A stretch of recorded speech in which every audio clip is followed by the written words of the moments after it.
할렐루야. 너무 과찬의 말씀을 해주셔서 몸둘 바를 모르겠습니다. 예, 목사님은 너무 잘생기시고 키도 크시고 음성도 목사님 같으시고 저는 귀엽게 생겼습니다. 아까 우리 교육부 장로님이 얼마나 동감이 되는지 저도 오늘 저녁에 우리 여러분들 예배드리는 모습 보고 또 우리 두 분의 선생님들의 간증을 들으면서 막 울컥울컥했습니다. 첫 번째는 그 앞에서 찬양하시는 우리 특성 선생님들이 죄송합니다, 너무 귀여우세요. 어쩜 다 내려놓으셨구나. 다 내려놓으시고 아이들 위해서라면 뭐라도 하시겠다, 그 메시지가 온몸에 풍겨지셨던 것 같습니다. 그리고 저도 한 교회에서 또 이찬수 목사님께서 기회를 주셔서 19년간 17년 동안 주일학교 사역을 하고 2년간 교구 사역을 하고 이제 개척을 한 상황인데, 17년 동안 제가 맡았던 아이들이 이제 장년이 되는 모습을 한 교회에서 경험할 수 있었다는 거, 그러하기 때문에 주일학교 사역이 얼마나 소중한 사역이라는 것을 정말 많이 깨달았습니다. 특별히 우리 두 번째 이원석 선생님이신가요? 어디 계시죠? 예, 저는 총각인 줄 알았습니다. 그래서 우리 교회 자매랑 무조건 결혼시켜야겠다 딱 생각하고 있었는데, 아이고 결혼하셨구나. 예, 왜 그러냐면 주일학교가 제자가 동역자 되는 것을 볼 수 있는 곳이 주일학교 부서입니다. 믿으십니까? 우리 선생님도 말씀을 많이 부렸다고 하는데 저도 마찬가지고 그런 아이들이 있습니다. 근데 그 아이들이 하나님의 때 은혜를 경험하고 이제 제자였던 친구들이 이제 어느새 동역자가 돼서 하나님의 나라를, 또 귀한 일산교회의 다음 세대를 섬기는 다음 세대로서는 그 은혜를 경험하는 것이 주일학교의 축복인 줄로 믿습니다. 그래서 오늘 이 자리에 난 올해까지 더 이상 힘들어서 못할 것 같아, 혹시나 그런 마음이 계신 분이 계시다면 그저 조금만 기다려 주시면 됩니다. 하나님의 시간은 정말 찰나이기 때문에 조금만, 40년 이렇게 그러면 벌써 양육했던 아이들이 어느새 장년이 되어서, 여러분 저는 오늘 일산교회에 와서 정말 많은 걸 느끼고 있습니다. 여러분 교회 15년 뒤에 전성기가 올 줄로 믿습니다. 아이들이 보통이 아닌 것 같습니다. 말씀을 들어도 저희 교회 또한 15년 뒤에 정성기가 일어날 것을 꿈꾸면서, 그렇다면 한 가지 중요한 게 있습니다. 지금은 누군가가 힘들어도 울더라도 뿌려야 되는구나.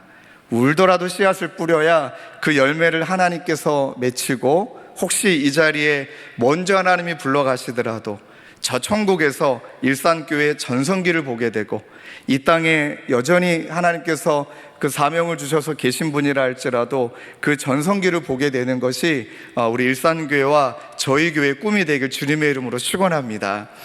오늘 어떤 말씀을 전하지 않아도 이미 충분히 은혜를 받으셨기 때문에 제가 그냥 가도 될 것 같습니다.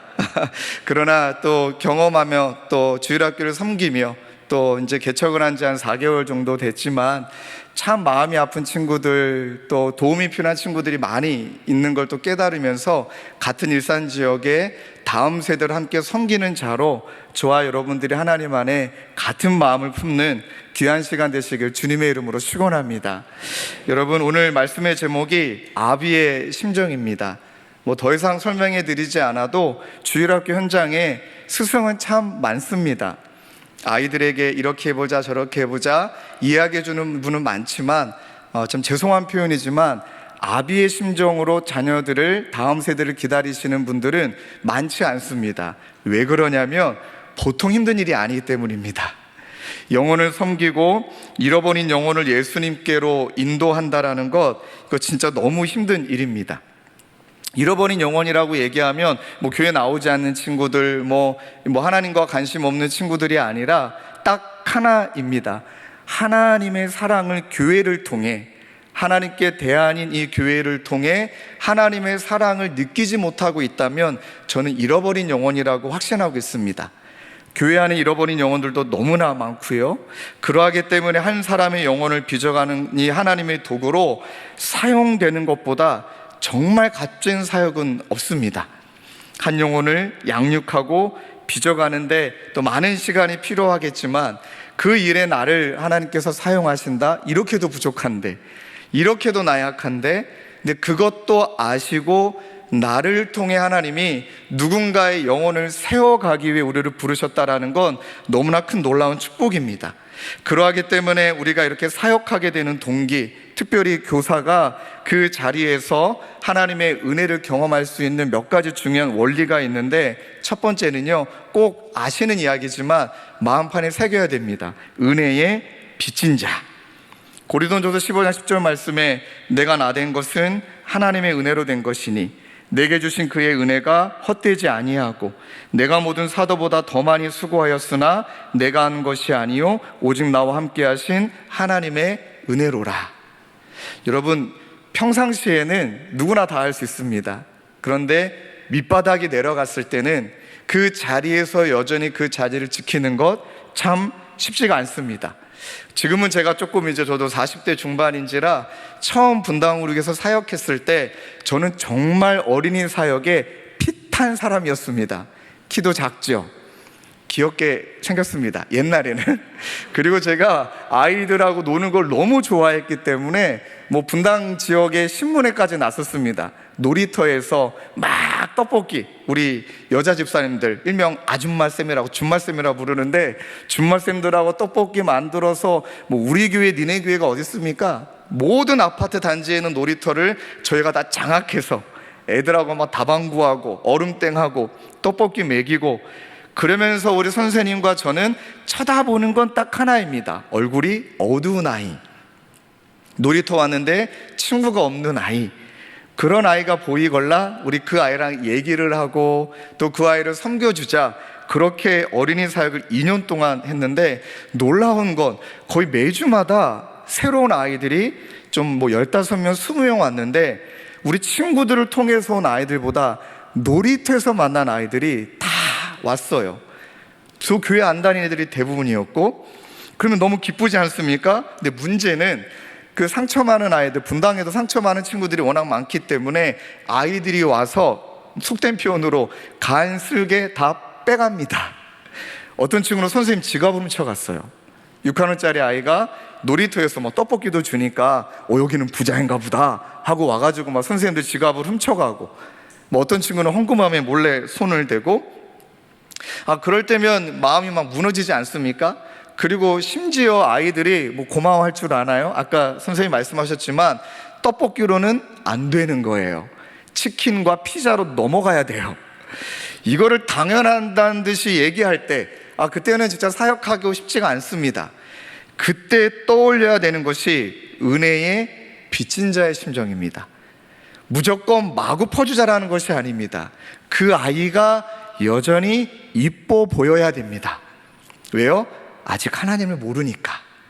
나는 그 은혜를 경험했는데 아직 그 아이는 그 이유는 딱 하나, 예수님을 모르니까. 그래서 이 왜 용서하지 못하는가, 우리가 뭐 달란트 빚진 자 뭐 그런 이야기가 많이 들었기 때문에 그런 아이들 보면서 화가 나고 막 손해를 자꾸 내가 입는 것 같고 내 마음이 상하걸랑, 바로 그때가 꼭 은혜의 자리로 돌아갈 때다. 그러면 여러분, 한 가지 나타난 특징이 사랑이 깊어집니다. 이렇게 말씀드리면 이해해 주십시오. 세상도 도리를 할 줄 압니다. 세상도 도리를 다합니다. 그런데 하나님이 우리에게 보여주신 예수님의 사랑은 도리를 뛰어넘는 사랑이거든요. 근데 그것에 갈급해합니다. 세상은 도리를 다하는 것에 죄송하지만 감동받지 않습니다. 도리를 뛰어넘는 희생을 볼 때 그제서야 물음표를 떠올립니다. 나한테 왜 이러지? 분명히 내가 잘못했는데 왜 나를 그대로 받아주지? 그게 빚진 자의 심정입니다. 하나님 앞에 너무나 많은 죄악을 짓고, 여러분들 뭐 과거를 묻지 않아서 그렇죠. 이렇게 이 자리에 너무나 아름다운 모습으로 앉아 계시지만 여러분들의 과거는 하나님이 아십니다. 그런데 하나님께서 그 은혜 주시사 죄인에서 의인으로, 상처투성인 저를, 우리 모두를 하나님의 사랑받는 자녀로 세워주셨고, 자녀를 넘어서 이제 하나님의 심정을 알게 하는 친구 삼아주시고 사명을 주셨죠. 그래서 사랑하는 성도님들, 은혜를 잃어버리면 어떤 일이 벌어지냐면 기쁨이 아닌 마지못해 하는 메마른 사역자가 됩니다. 이 은혜를 잃어버리면 그리고 저도 현장에 오래 있었지만 우리 선생님들을 뵈면 처음에 정말 열심히 합니다. 근데 그 열심히 유통기간이 정해져 있습니다. 3년이면 모든 게 다 소진이 됩니다. 그 말인즉슨 자기 부인이 아니라 나의 만족을 위해 자기 만족적 사역을 하기 때문에 은혜를 잃어버리면 자기 부인이 일어나는 것이 아니라 아이들의 반응에 만족하게 됩니다. 그리고 마지막 세 번째는요, 여러분, 사역은 피곤합니다. 예, 진짜 피곤합니다. 피곤하지 않을 생각을 하시면 안 됩니다. 왜냐하면 내어주는 거기 때문에. 근데 제가 만든 말이 있는데 이 말을 저도 너무 좋아합니다. 여러분, 이렇게 저녁에까지 예배 드리고 또 하나님 앞에 무릎 꿇고 다음 세대를 기도하고 집으로 돌아가는 길에 충만하시겠지만 에너지를 또 쓰셨기 때문에 온종일 교회를 섬기신 상황에 또 이 자리에 있다가 가시기 때문에 피곤하실 겁니다. 근데 두 가지만 생각하시면 됩니다. 그 피곤함이 행복하게 느껴지느냐, 이런 나를 쓰시는 하나님이 너무 기쁘고, 내가 뭐라고 아이들이 그 중등부 올라가서 그 아이는 보통 애가 아니네요, 그 선생님한테 인사하고 막 따봉을 날려주고, 이렇게 행복한 피로감을 맛보느냐, 아니면 파괴적인 피로감만 남아있느냐. 이 세 가지 가운데 우리가 점검해야 되는 것은 딱 하나밖에 없습니다. 은혜입니다. 은혜를 잃어버리면 파괴적인 피로감이 찾아옵니다. 내년은 안 해, 올해까지야. 이렇게 애쓰고 집에 돌아가는데 막 집구석이 막 뭐 그렇다 그러면 막 화가 나는 거예요. 저도 목회자인지라 때로는 심각한 상담들을 많이 하지 않습니까? 저도 이제 상담 심리를 전공했기 때문에 일주일에 자살 시도하신 분들을 꼬박 일주일에 두세 분씩 만나야 됩니다. 그러면 오롯이 그분의 심정이 다 저한테 전이가 되기 때문에 딱 집에 들어갈 때, 저는 아들이 둘인지라 삶이 힘듭니다. 아들이 둘인지라 딱 아파트 도착해서 집으로 올라갈 때 늘 기도합니다. 주님, 잠들어 있게 하옵소서. 두 아들은 잠들어 있게 하옵소서. 근데 잠들어 있나요? 들어가자마자 막 어깨에 올라오고, 첫째는 이제 6학년 7살 이제 아직 어린 아이들이기 때문에 아빠랑 놀고 싶고, 그럼 막 짜증이 납니다. 그때 생각합니다. 은혜를 잃어버렸구나. 은혜를 잃어버렸구나. 그래서 항상 저는 사역이 끝나면, 오늘도 마찬가지이고, 아파트로 저희 집으로 올라가기 전에 주차장에서 늘 기도합니다. 저는 이 기도를 샤워 기도라고 합니다. 주님, 저 오늘 피곤합니다. 그러나 나는 이렇게 부족한 자를 사용해 주신 것 주님 너무너무 감사합니다. 하나님, 행복함을, 피로감을 맛보고 주님 이제 집으로 올라갑니다. 간곡히 기도하오니 두 아들이 잠들어 있게 하옵소서. 그리고 딱 기도하면 그때부터는 목사가 아니에요, 아빠예요. 전환이 빨리 됩니다. 그냥 오늘 모든 사역을 다 짐을 내려놓고 올라가서는 두 아들과 기다렸다는 듯이, 오늘도 애들에게 양해를 구하고 오늘 여러분들 만나러 왔는데, 저희 아들하고 이제 부름합을 4시간 해야 됩니다. 오늘 부름합을 하기로 약속한 날인지라 얼마나 피곤합니까? 그러나 그때 전환이 되는 겁니다. 피곤하지만 이렇게 은혜로 쓰임받고 있으니 너무너무 감사하다. 여러분, 그것이 은혜의 힘인 줄로 믿습니다. 그리고 두 번째는요, 사역의 동기는 예수 그리스도를 우리는 만난 자입니다. 여러분, 교사분 중에 아직은 예수님 믿지 않고 또 그분을 배려하는 차원에서 교사 사역 현장에 오시는 분도 있습니다. 괜찮습니다. 그러나 정말 중요한 것은 영혼을 대하는 직분이기 때문에, 이 영혼을 섬기는 직분이기 때문에 우리 모든 것이 아이들에게 흘러가게 돼 있습니다. 흘러감에 있어서 가장 중요한 것은 나 예수 만난 자야, 이것입니다. 나 예수 믿는 사람이야. 예수 믿는 사람은 사막교부가 이야기했듯이 그리스도인이란 그리스도를 모방하는 자다. 옛날에 나는 그럴 수 없는 사람이었지만 나는 진짜 예수님의 사랑을 마음껏 모방하기 위해 지금 여기에 와 있는 거야. 아까 아침에도 말씀드렸지만 아이들이 생각보다 예의가 있지 않기 때문에 저는 솔직합니다. 때로는 아이들이 당황도 합니다. 그래, 맞아, 너 미워, 막 말도 합니다. 또 죄송한 얘기지만 그래, 너 진짜 재수없어, 막 이럽니다. 근데 애들이 상처받을 거 알죠? 상처 안 받습니다. 왜요? 자기가 재수없는 걸 알아요. 그런데 늘 그 자리에 그 아이를 똑같이 대해줍니다. 그 아이가 어떠함에 따라 상관이 없습니다. 그 아이가 어떤 상처를 가졌는지 어떤 상태인지는 무관합니다. 그저 저는 그 자리에서 난 예수님 만났으니 나에게 주신 그 사랑을 너희들에게 모방할 뿐이다. 이것이 교사의 핵심입니다. 사랑하는 귀한 선생님들, 성도님들, 하나님께서 오늘 본문 말씀해 주셨던 것처럼 그러할 때 우리 마음에 스물스물 만들기 시작되는 것이 스승보다는 아비가 되고 싶은 겁니다. 아이들을 가르치고 아이들을 잘 교육하는 것도 너무 중요합니다. 그러나 마음과 마음이 연결되는, 내 사랑의 언어가 아니라 그 아이들의 사랑의 언어를 파악해서 그 아이들에게 맞춰주는 아비의 심정으로, 그리고 여러분 이 본문 말씀에 복음으로써 내가 너희를 낳았다. 이제 저는 남자인지라 해산의 고통을 모르죠. 그러나 약간 간접적으로 경험했습니다. 첫째 날 때 저희 와이프가 제 머리를 끄집어 당겼거든요. 그러면 얼마나 저를 막 뭐라 그런지, 너 때문에부터 시작해서 막 온 제 머리를 막 이렇게 너무 아프니까 무통주사 맞는 걸 깜빡해가지고 그냥 그 고통을 다 느끼며 첫째를 낳습니다. 여러분, 아이 낳는다는 거 보통 일이 아니시더라고요. 정말 우리 엄마들, 우리 여성분들 대단하거든요. 그만큼의 고통이 있다는 것입니다. 그러하기 때문에 아비는 그 고통을 감당하되, 왜 감당하냐면 생명을 낳고 생명을 자라게 해야 되는 목양자 있기 때문에 그 아픔을 감내하는 것입니다. 여러분들 표정이 오늘 강사 잘못 불렀다, 야, 이 교사는 행복한 것이고 너무 좋은 것이고 이제 그런 얘기를 들어야 되는데, 아프고 힘들고 힘들다고 또 아프다니 어떡할까? 근데 여러분, 그때 진짜 예수님의 마음을 알게 되더라고요. 그 이야기를 여러분들께 몇 가지 나눌 텐데요. 일단 아비는 생명을 낳고 생명을 자라게 하는 목양자인데 그제서야 비로소 관계가 보입니다. 여러분, 관리라는 단어가 있고 관계라는 단어가 있죠. 목양은 관리하는 것 아닙니다. 관계를 맺는 겁니다. 제가 중등부에 있을 때 아직도 기억납니다. 저희도 막 중등부 아이들이 몰려오고 또 제가 양육했던 아이들이 중등부로 올라와서 막 선생님들은, 저희도 그때 너무 숫자가 적었거든요. 심지어 한 선생님이 반 아이를 24명씩 맡았습니다. 공과가 될까요? 안 됩니다. 그러니까 선생님들이 이제 지치신 거예요. 몇 개월 만에. 그리고 아이들이 그냥 예배 잘 드리고 돌려보내자, 공과하지 말자, 이렇게 얘기하셨는데, 그때 제가 예의를 갖춰서 선생님들께 이렇게 말씀드렸습니다. 선생님들, 왜 관리하려고 하십니까? 관계를 맺으시자고. 그리고 공과의 그 개념을 확 바꿨습니다.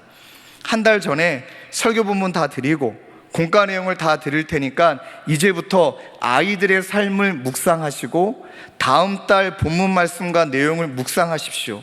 그리고 이 말씀을 묵상하는데 아이들의 삶을 묵상하다 24명 중에 이 본문의 말씀이 꼭 필요한 아이가 떠오르걸랑 그 아이만 냅두고 나머지 집으로 돌려보내십시오. 그게 공과입니다. 공과가 무엇일까요? 말씀과 삶이 만나도록 해주는 것 아닙니까? 중2 아이들, 중1 아이들, 중3 아이들, 와, 막 난리가 났습니다. 선생님들이 야, 오늘 너 집에 가라 그랬더니 막 23명 애들이 할렐루야 외치면서, 공과도 안 하니까 뭐 얼마나 좋습니까? 막 다 가더라고요. 그런데 선생님이 좀 무게감 있게, 오늘 말씀을 들어보니까 일주일간 내가 너의 삶을 알잖아. 오늘 말씀은 네 거 같은데 이 말씀 갖고 나랑 잠깐 얘기하고 갈래? 아이들이 남기 시작했습니다. 1대1로 23명 다 집에 가버리고, 애들이 집에 가서 우리 중등부 너무 좋은 중등부야, 공과도 안 하고 집에 보내줘, 막 이런 소문이, 잘못된 소문이 났습니다. 그런데 놀라운 일이 벌어졌습니다. 공과가 1시간, 그 아이와의 나눔이 1시간 반. 중1, 중2, 중3 아이가 눈물을 흘리며 자기 얘기를 시작하기 시작합니다. 어떤 친구는 오늘이 마지막 예배라고 생각하고 내일 정말 뛰어내리려고 그랬거든요. 그런데 선생님이 그 아이의 삶을 늘 관계를 맺으며 알아왔기 때문에 왠지 모르게 오늘은 네 말씀인 것 같다. 그 말씀을 그 아이가 나눌 때 그 아이가 놀랄 이야기를 한 거예요. 실은 선생님, 저 내일 자살하려고 유서까지 다 써놨다고. 그런데 선생님하고 이야기 나누고 말씀 듣고 내가 그렇게 나쁜 사람이 아닌 걸 알고 다시 한번 해보겠다고 선생님들이 충격을 받기 시작했습니다. 아까 말씀하신 대로 애들이 어리지 않구나, 말할 기회를 안 줬구나, 너무 우리가 전형적인 공과에 대한 생각에 머물러 있었구나. 그리고 나서 정말 그 장면을 지금도 잊지 못합니다. 아이들이 딱 교회 오면 주보를 펼칩니다. 그러면 아이들이 본문을, 성경을 시키지 않아도 읽습니다. 본문이 나와 있으니까 읽습니다. 그리고 자기들끼리 물어봅니다. 오늘은 너야? 오늘은 너니? 자기들끼리 삶을 나누는 거예요. 의도치 않았습니다, 그건. 그 아이들이 말씀을 나누면서 그 말씀을 보면서 야야 너네 너 지난주도 힘들었잖아, 너잖아, 야 오늘 너 남꼬리가 자리를 비켜줄게. 그렇게 3달이 지나갔습니다. 3달이 지나가고 여름 수능에 가기 전에 정말 눈물을 흘릴 수밖에 없는 장면을 목격했습니다.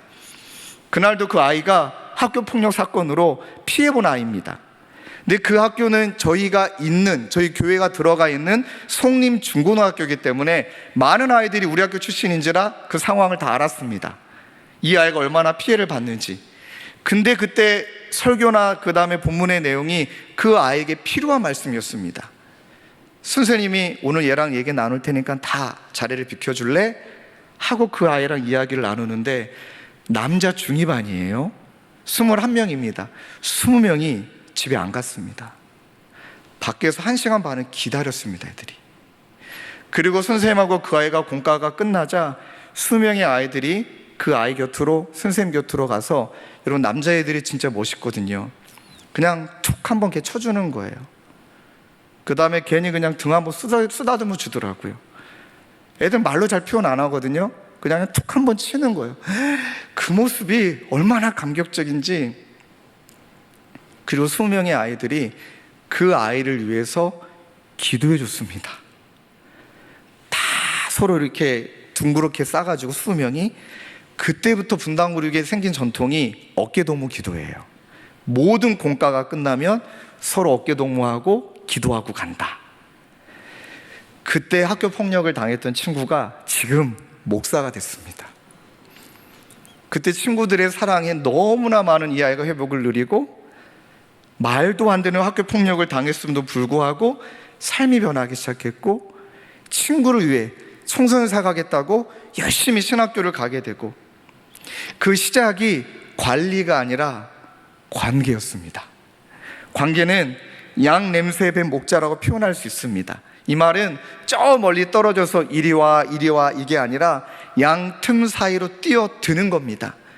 양의 상처, 눈물, 아픔이 고스란히 내 상처와 아픔이 돼서 그 아이의 상처의 냄새가 내 몸에 배게 되는 것입니다.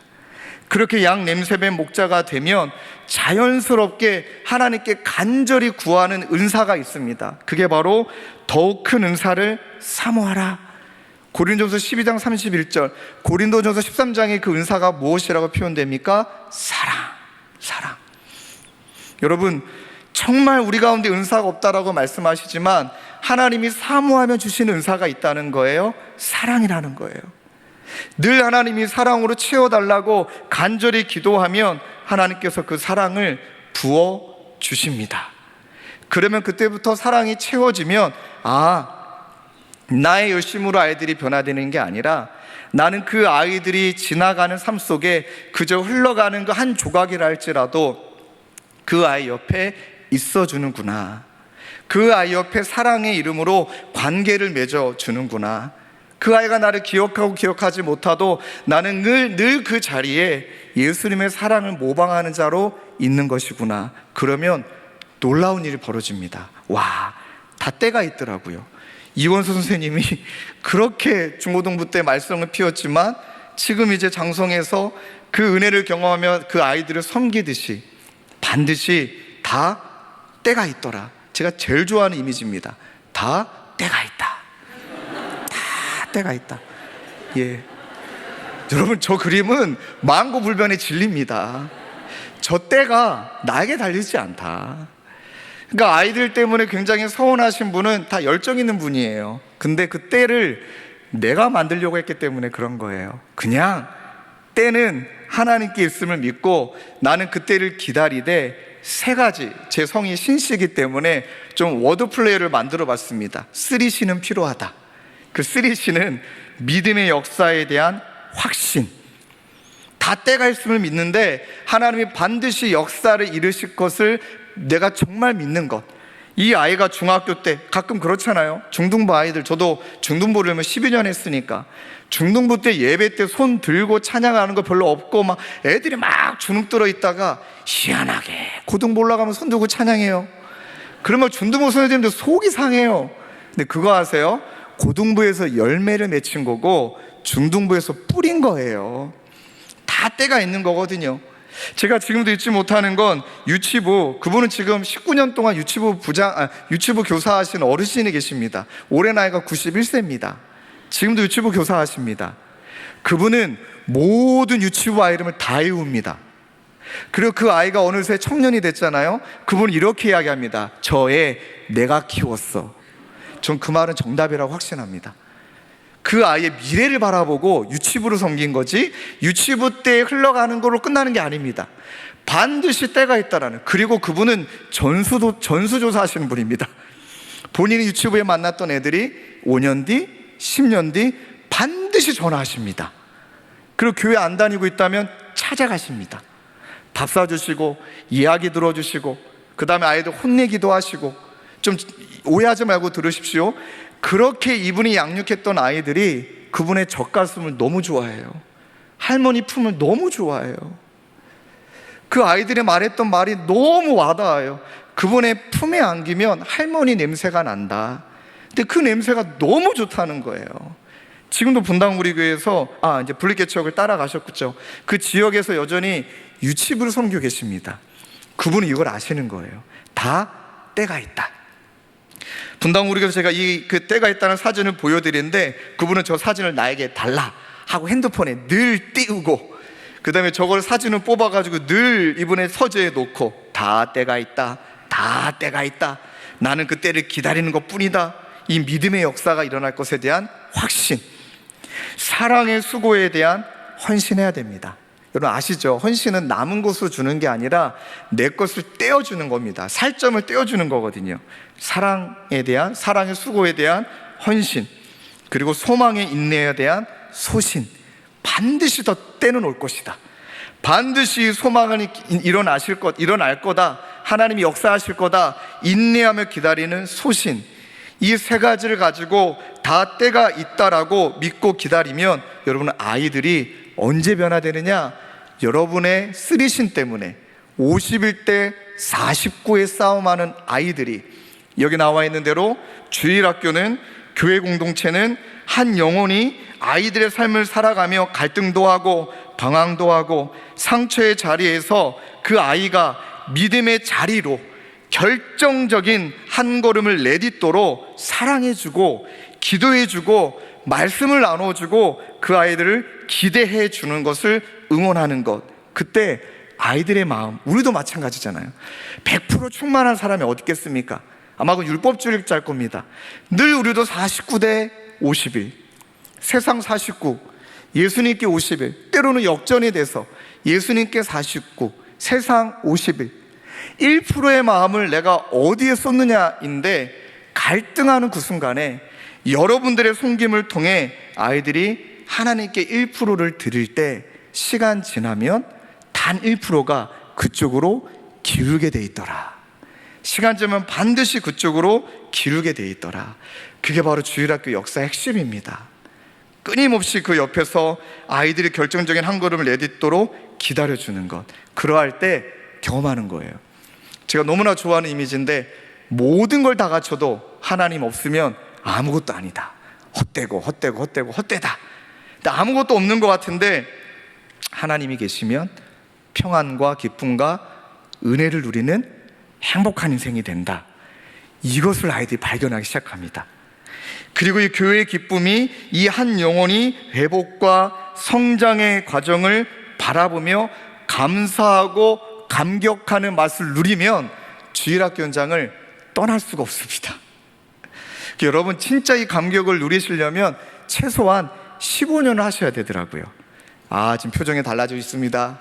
이제 15년 어떻게 해야 되나? 근데 죄송하지만 1, 2년, 3, 4년에서는 저 맛을 보는 건 어렵습니다. 끊임없이 그 아이가, 유치부에 했던 아이가 대학교 가는, 그리고 얘가 유치부에 했던 잘 나왔는데 대학부 때 안 나오면 한없이 마음이 찢어지는 거예요. 아, 얘가 교회를 나와야 되는데 어디서 뭘 하고 있나, 어디서 방황하고 있나, 막 눈물 흘리고 막 추적해서 연락하고. 그럼 그 아이들이 놀랍니다. 그 91세 할머니 때문에 아이들이 나를 여전히 기억하고 계신다고? 근데 문제는 애들은 그 선생님 기억을 못해요. 유치부 애들이 어떻게 기억합니까? 자기를 너무나 잘 알고 있고. 이번 애들 사진 다 찍어놓거든요. 다 찍어놓고 애한테 어릴 적 사진을 쑥 하고 들이미니, 24살짜리 청년한테 네 유치부 사진을 쑥 하고 들이미면서 너가 어렸을 때 이렇게 찬양을 잘했다, 어서 돌아와, 주님의 품으로 돌아와. 그 영향력은 어마어마한 거예요. 애들의 마음이 움직이는 거예요. 이 은혜를 경험하며 한 영혼의 회복과 성장과 과정을 바라보는 감사, 감격을 누리는 것.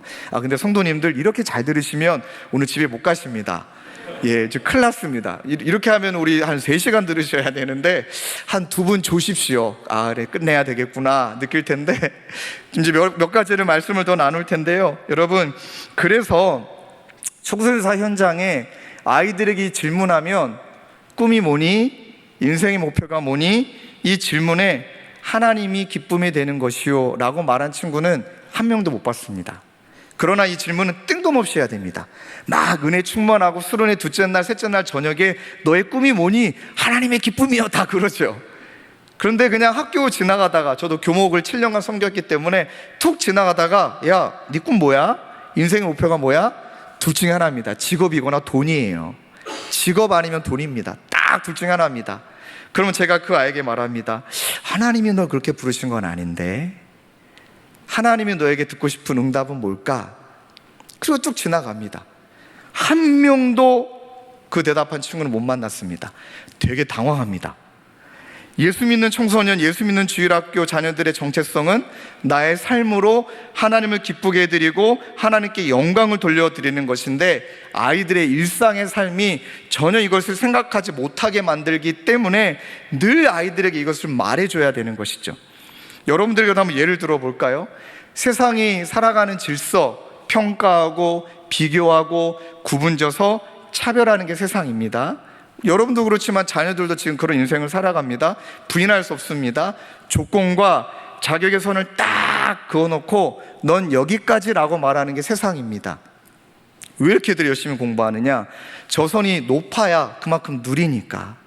뭐 서울대나 연고대 가야 나의 직장도, 또 나의 어떤 직업도, 연봉도 다 연결이 돼 있으니까 저게 높아져야만 누린다라는 세상의 질서가 명확하니까 부인할 수 없습니다. 이 질서에 우리 아이들이 살아가고 있는데 여러분들이 별로 와닿지 않으신 것 같아서 우리 남자 성도님들 차 2대가 있습니다. 전 나름대로 오픈카입니다. 저 차를 가지시겠습니까? 이 차를 가지시겠습니까? 당연히 왼쪽이죠. 근데 여러분들에게 드리는 말씀에는 예를 드는 겁니다. 세상은 뭐라고 말씀하시냐? 왼쪽에는 차를 갖고 싶다라고 여러분들이 대답하신다면 세상은 이렇게 말할 겁니다. 돈 있어? 자격 돼? 살만한 능력 돼? 이게 세상이라는 것이죠. 우리 자매님들, 여러분들이 반지를 선물 받는다. 10,000원짜리 은반지, 50억짜리 다이아. 당연히 다이아이죠. 저는 소박하게 은반지입니다. 그러지 마십시오. 그런데 세상은 말합니다. 죄송합니다. 양해하고 들으세요. 네 주제에, 이게 세상입니다. 네 주제에. 우리 자매님들께 또 한번 보여드리는데, 같은 나이 때 두 남자인데 결혼해야 된다면, 우리 미혼 자매들 결혼해야 된다면 누구랑 결혼하시겠습니까? 짜잔. 오른쪽은 저이고요. 당연히 공유죠. 그런데 상처받지 않습니다. 공유가 여러분 선택할까요? 그게 세상입니다. 비아냥거리는 말씀이 아니라 우리 아이들이 살아가는 삶이 그렇다는 겁니다. 공감이 되십니까? 그래서 아이들이 너 꿈이 뭐니? 하나님께 기쁨이 되는 것이요, 말하기 쉬운 세상이 아니더라. 이 말은 즉슨 아이들 너무 몰아가지 마십시오. 진짜 불쌍한 애들이고요, 정말 이 질서에 사로잡히는 아이들이기 때문에 늘 주눅들어 있습니다. 더 느낌 팍 오시도록 설명해 드리면, 일주일이 168시간 아닙니까? 168대 1, 교회 오는 날 하루, 1시간. 나머지는 세상, 비교, 갈등, 그 다음에 열심, 성적, 내신, 대학, 이러는 게 세상인데 어떻게 애들이 버티겠습니까? 그런 아이들에게 너 똑바로 안 살아? 이렇게 말하는 건 조금 가혹해요. 가혹합니다. 168대 1일까요? 어쩌면 168대 빵도 있습니다. 이런 인생 교회 많습니다. 특히 고3 되면 뭐 중직자 자녀이든 어떤 자녀이든 딱 고3 되면 아이들이 학업에 이제 열중을 다해야 되니까 그래 너 대학 가면 열심히 해라. 여러분 그런 애들이 대학 가서 열심히 해도 거의 없습니다. 죄송하지만 전 너무 많이 봤기 때문에. 근데 분당 우리 교회에서 이건 아니다 싶어가지고 막 좀 강하게 드라이브 건 적이 있습니다. 고3 때가 되면 소망이 없다 얘들아 그랬습니다. 그나마 고1 때가 돼야 인서울이나 할 수 있겠구나 이렇게 생각하지, 고3 되면 니네 안 돼 일부러 막 얘기했습니다. 근데 되는 게 있다. 세상의 질서로 살지 말고 하나님이 너에 대해서 무엇을 꿈꾸는지 그 꿈을 꾸는 마음으로 고3 시간 하나님께 바쳐라 하고 역전이 일어났습니다. 그 역전의 이미지는 딱 하나였습니다. 야, 의자 빼는 삶 살지 말자였습니다. 고3 애들한테 그때 그 당시도 저도 중등부하다 고등부 올라왔는데 수련을 가는데 고1, 고2 애들은 거의 100% 참석이에요. 고3은 20%? 30%? 너무 자존심이 상해가지고 이딴 식으로 살 거면 살지 마라 막 너무 강하게 얘기하면서 이 그림을 보여줬습니다. 야, 니네가 살아가는 세상은 4명 달리라고 말하고 의자 3개 둔다. 그리고 이 중에 1명 낙오된다. 그 다음에 의자 하나 딱 뺀다. 3명 달리고 의자 2개 놓는다. 끝인 줄 아냐? 2명 남겨놓는다. 의자 하나 놓고 달리기 한다. 유일하게 1명 남는다. 나머지는 낙오자다. 그렇게 살래? 도전했습니다. 애들이 딱 느낌이 오르더라고요. 하나님이 우리를 저렇게 의자 어떻게든 쟁취하는 삶으로 부르신 게 아니고 우리는 의자 놓는 사람들이다. 누가 자리가 없다면, 너무너무 힘들다면 그 사람에게 의자를 내어주는 삶을 살아야지 의자를 쟁취하는 사람 아니다. 의자를 쟁취함으로 살고 싶으면 교회 나오지 말라고 그랬어요. 필요 없다. 너무 많다. 부담스럽다. 아싸리 교회 떠나라. 막 너무 세게 얘기했어요. 근데 내어주는 삶 살고 싶다면, 낙오되고 싶지 않다면 나와라. 은혜 누려라. 그 애 고3 애들이 친구들까지 데리고 와서 제일 많이 왔습니다. 그 놀라운 일이 벌어진 부분이 그때 아이들이 새벽 예배를 저랑 시작을 했고 수능 100일 날 새벽 예배를 선포하고 고3 아이들이 수능 100일 동안 새벽 예배에 빠짐없이 나왔습니다. 수능 당일날 새벽 예배 드리고 아이들이 시험 보러 갔습니다. 그의 아이들이 목회자가 제일 많이 나왔습니다. 그의 아이들이 하나님의 뜻대로 살려고 발버둥 친 애들이 제일 많이 나왔습니다. 왜요? 예수 그리스도는 세상이 만든 이런 조건과 자격의 선을 싹 하고 지워주시사. 왜요? 관계의 법칙. 여러분 이 그림을 꼭 기억하십시오. 아까 우리 공유와 제 그림을 우리 아내에게 보여주면 당연히 공유를 선택할 것 같아서 보여주지 않고 우리 아들에게, 첫째 아들에게, 야, 같은 아빠가 둘이 있는데 너가 선택할 수 있다면 누구 아빠를 선택하겠니? 그리고 얘가 뭔가 이렇게 뜸들였다, 뭔가 고민했다 그러면 느껴지겠죠. 고민의 여지도 없이가 바로 대답이 나왔습니다. 당연히 아빠지. 이게 뭔지 아십니까? 조건과 자격의 선을 유일하게 깨보실 수 있는 건 관계의 법칙입니다. 아빠니까, 아들이니까. 어느 누가 뭐래도 저는 제 아들 포기하지 않습니다. 제 아들 위해서라면 목숨 기꺼이 겁니다. 아무리 못났더라도, 아무리 부족하더라도. 왜요? 내 아들이니까. 그게 복음이라는 거예요. 예수님이 이렇게 선을 지우고 살아가는 너희들에게 관계를 맺으셔서 넌 내 아들이다, 넌 내 딸이다, 택하신 족속이다, 왕같은 제사장이다, 거룩한 나라다, 그의 소유된 백성이다, 너희를 어두운 데서 불러내어 그의 기이한 빛에 들어가게 하신 이의 아름다운 덕을 선포하게 하려고 우리를 부르셨다. 이 말씀을 믿은 거예요. 여러분, 애들이 진짜 변화가 일어나는 건 믿을 때예요. 그러나 믿지 않으면 맨날 말씀 들어도 역사 일어나지 않습니다. 죄송하지만 명확합니다. 고등학교 아이들 중에 어떤 애들이 변화 일어나냐? 믿는 애들.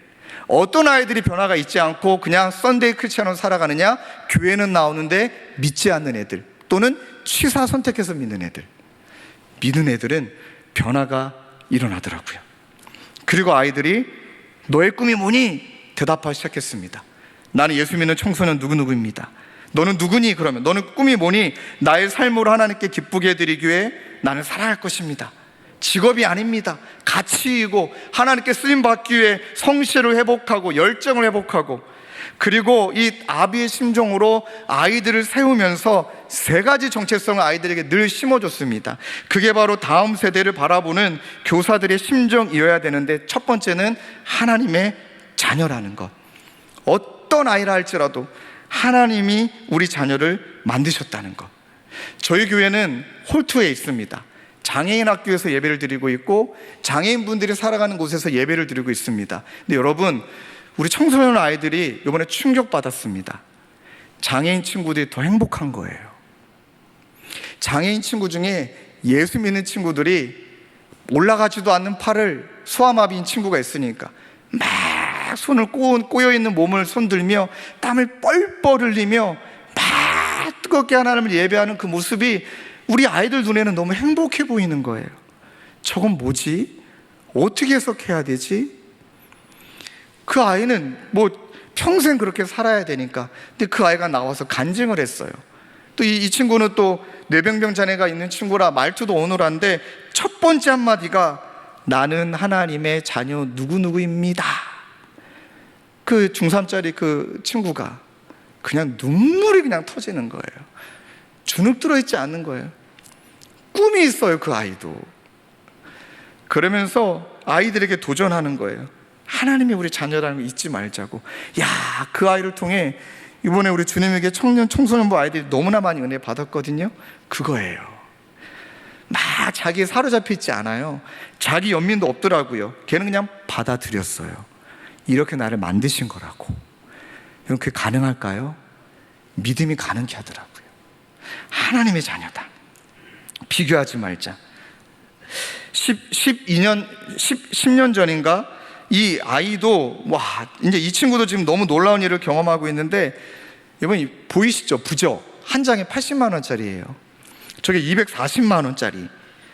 고3짜리인데 이름도 성진이. 얘는 뭐 오픈화도 되는 아이입니다. 지금 이제 다 청년이 됐고 벌써 29살 청년인데, 처음 만났을 때는 고3 때, 이거 고1 때부터 고3 때까지 교회를 안 나온 친구.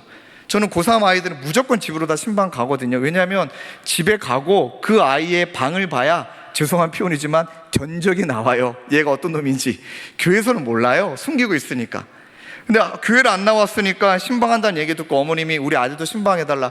근데 거실에 부적이 붙어 있는 거예요. 이럴 때는 좀 싸하잖아요, 분위기가. 엄마 아빠가 다 교회 순장님이신데, 그래서 막 부흥회를 했습니다. 그리고 제가 집사님이 말릴세라 부적 한 장이 거실에 붙어 있는데, 제가 펄짝 떠갖고 저렇게 부적을 찢어버렸습니다. 그냥 갈기갈기 찢었습니다. 그때까지만 해도 이 부적이 얼마짜리인지 모르고 찢었습니다. 그랬더니 성진이가 그게 되게 좋아 보이고 있어 보였나 봐요. 자기 방에 저한테 말하기를, 목사님 제 방에 2장이 더 있습니다 해서 3장을 찢은 거예요. 그 나중에 문자가 왔어요. 얘한테. 목사님 그 얼마짜리인 줄 아냐고. 240만 원이라고. 너무 깜짝 놀랐지만, 근데 집안의 질서가 어둠의 질서인 거예요. 얘는 엄마 탓하고 있고, 그 어머니는 시어머니 탓하고 있고, 하도 손자가 공부를 잘했는데 중학교 1학년 때 사립중학교 보냈더니 뭐 날고긴 애들 너무 많아갖고 얘는 주눅 들고 맨날 게임 덕후질만 하고 있고, 뭐 학교도 제대로 안 가고 교회도 안 간지 오래됐고, 그래서 이 어머님이 저 동대문에 있는 용화무당 찾아가서 공부 잘 되는 부적을 써오신 거예요. 야, 얘가 망가질 대로 망가진 거죠. 그 아이랑 얘기 나누는데 웬 키 작은 목사가 와서 부적을 찢어버리질 않나. 그 아이가 뭔가 저를 통해 하나님의 역사가 일어났구나. 그래서 너 수련회 가자. 수련회 가서 이 아이에게 집중적으로, 우리 중고등부 아이들을 친절했던 말이 이겁니다. 너희는 하나님의 자녀 누구누구야. 야, 언제까지 세상의 노예로 살래? 조건과 자격에 선을 그은 그 노예로 언제까지 살래? 니네는 자녀야. 열등감 환자, 좌절감 환자, 우울증 환자, 공황장애 환자, 이 마음의 병의 환자들이 얼마나 많니? 너네 그만큼 힘든 거야. 근데 우리 환자 아니야.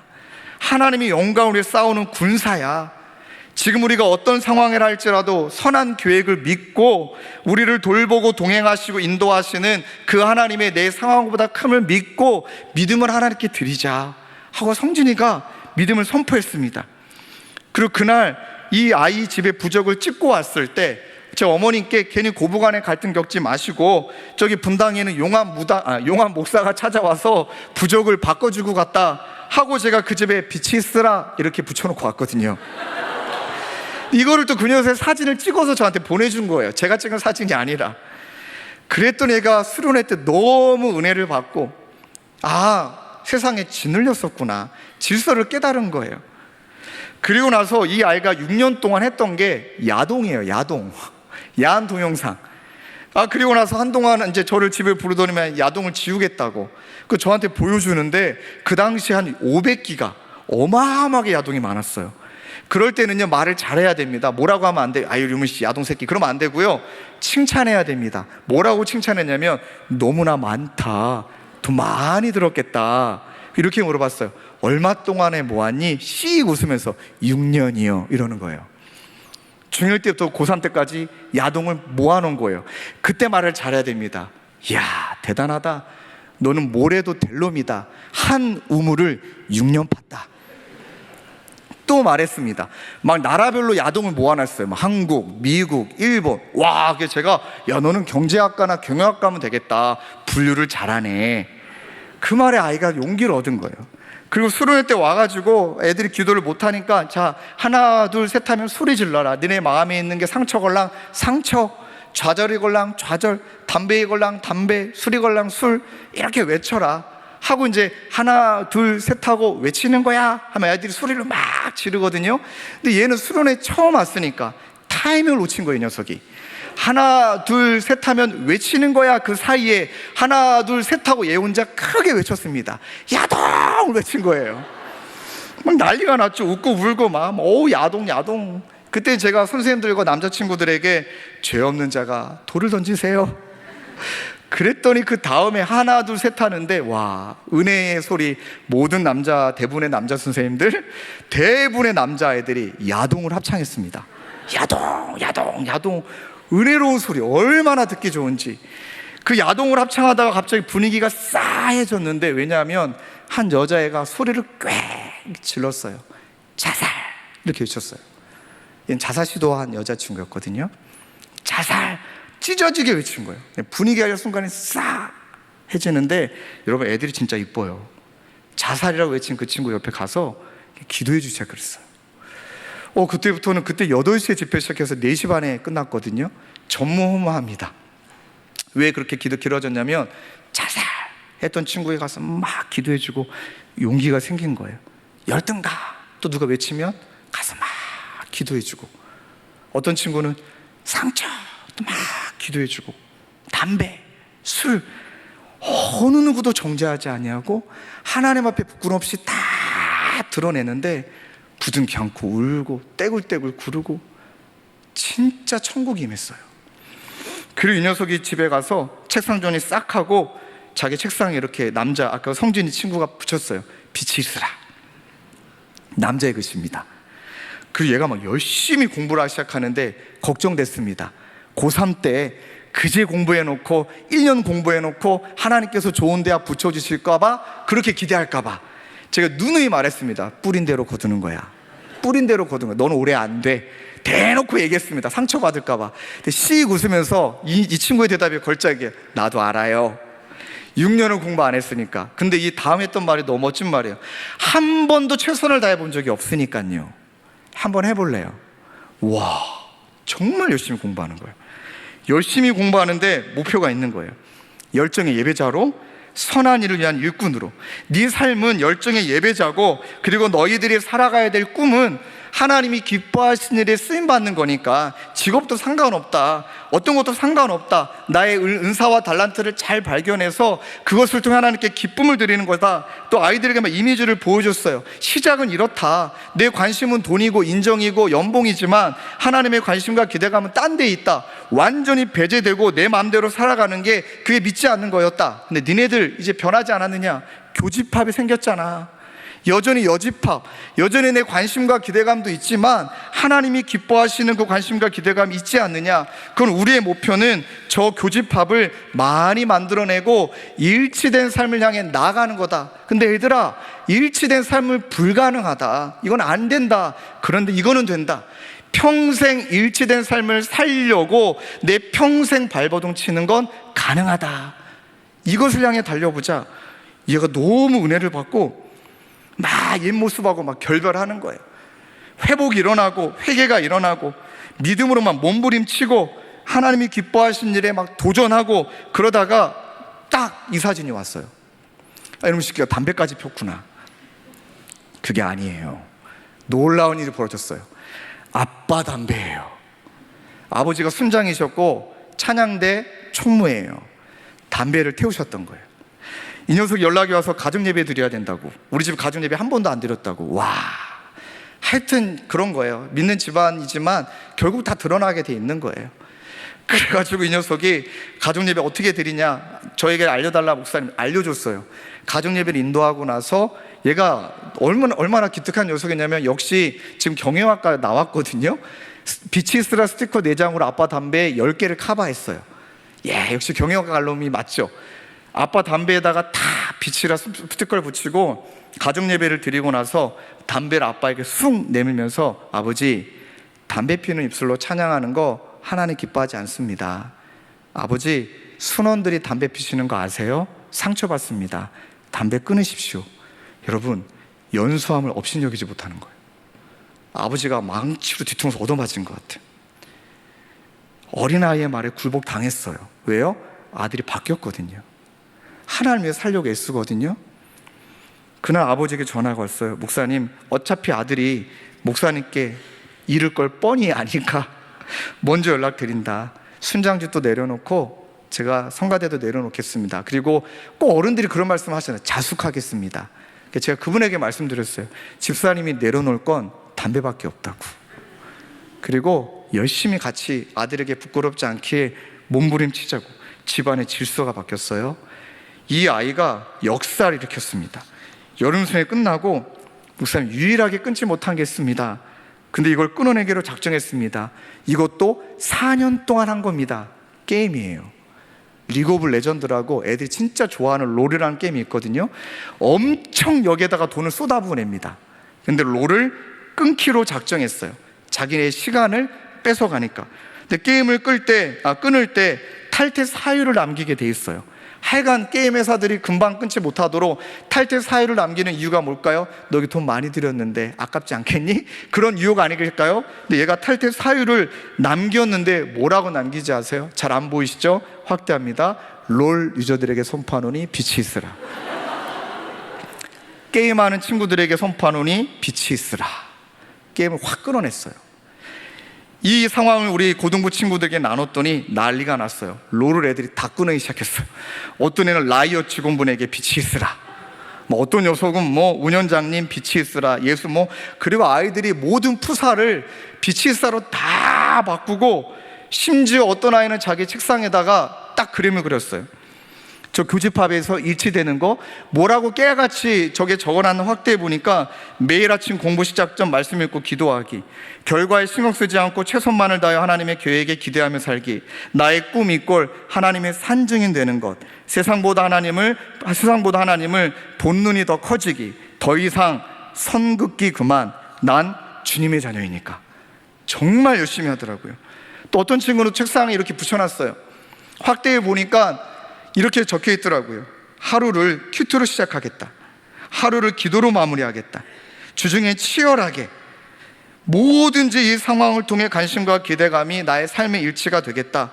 이렇게 아이들이 애쓰기 시작하니까 주변에 그 아이들 때문에 영향력이 일어나고, 그 아이들이 친구들에게 영향을 미치고, 그때 수련회 때 아이들의 간증이 잊혀지지가 않습니다.